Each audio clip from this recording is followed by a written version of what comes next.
उल्हास नदीतील फुटलेल्या मुख्य जलवाहिनीची दुरुस्ती युद्धपातळीवर, पाणी पुरवठा पूर्ववत होण्यासाठी आणखी 12 तास लागण्याची शक्यता. शहाड मोहणे येथील उल्हास नदी पुलाखालील मुख्य जलवाहिनी फुटल्याने कल्याण डोंबिवली महानगरपालिका क्षेत्रात पाणी पुरवठ्यावर मोठा परिणाम झालाय. या जलवाहिनीच्या दुरुस्तीचे काम युद्धपातळीवर सुरू असून पाणी पुरवठा पूर्णपणे पूर्ववत होण्यासाठी आणखी सुमारे 12 तासांचा कालावधी लागू शकतो, अशी माहिती प्रशासनाकडून देण्यात आली. भाजप नगरसेविका हेमलता नरेंद्र पवार यांनी महापौर ॲडव्होकेट हर्षाली थविल चौधरी, आयुक्त अभिनव गोयल तसेच संबंधित अधिकाऱ्यांसह घटनास्थळी भेट देऊन सुरू असलेल्या दुरुस्ती कामाची पाहणी केली आहे. जलवाहिनी दुरुस्तीचे काम वेगाने सुरू असल्याचं सांगत नागरिकांनी संयम बाळगून प्रशासनाला सहकार्य करावे असे आवाहन करण्यात आले.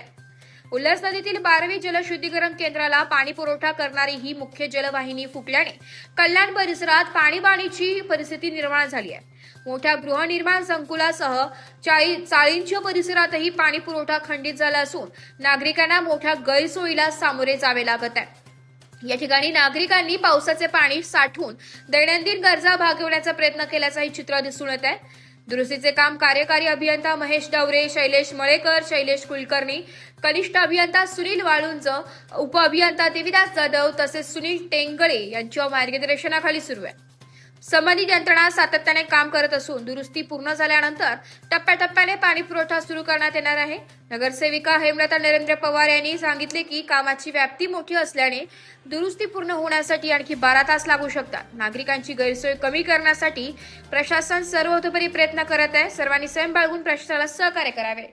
Bureau report, Titwala news, Titwala. नमस्कार. प्रभागात सगळीकडेच पाण्यासाठी लोकांचे फोन येत होते. कालपासून पाणी नाहीये सगळीकडे, नागरिक खूप त्रस्त झालेत. पण मी एवढंच आवाहन करू इच्छिते की आज आम्ही इथे मॅडम सोबत मी पण आलेली आहे. आपल्या महापौर मॅडम इथे भेट द्यायला आल्या त्या. या प्लांट वरती जे काम चालू आहे, उल्हास नदीला जो पूर आला आहे त्याच्यामध्ये पाणी पुरवठा करणारी जी पाईपलाईन होती तीच पाण्यामुळे ब्रेक झाल्यामुळे हा पाणी पुरवठा खंडित झालेला होता. आणि आपले नगरपालिकेचे सगळे अधिकारी वर्ग इथं आहे आणि खूप चांगल्या प्रमाणात त्यांचं काम सुरू आहे. त्यांची पण तळमळ बघून आम्हालाही बरं वाटलं की ते इतकं नागरिकांसाठी काम करत आहेत. आता नैसर्गिक आपत्ती आहे, त्याला कोणीच काही करू शकत नाही. स्टेमची लाईन गेलेली आहे, त्या स्टेमच्या लाईन वरून आपण आता सध्या कल्याणकरांना पाणी कसं जाईल हे आपण नियोजन करतोय आणि त्यासाठी सगळे अधिकारी वर्ग, प्रशासन पूर्णपणे सहकार्य करत आहे. त्यासाठी आता माझ्या जोडीला हेमलता पवार मॅडमही आहेत. त्यांनी पाणी दौरा केलेला आहे, त्यांची टीमही इथे आहे आणि माझी टीम पूर्ण आहे. आम्ही जेव्हा पाणी दौरा केला असा की जी परिस्थिती आज उद्भवलेली आहे ही आपत्कालीन परिस्थिती आहे.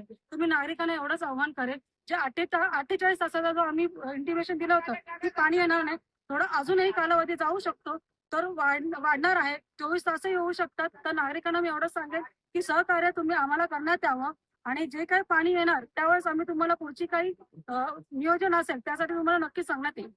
धन्यवाद.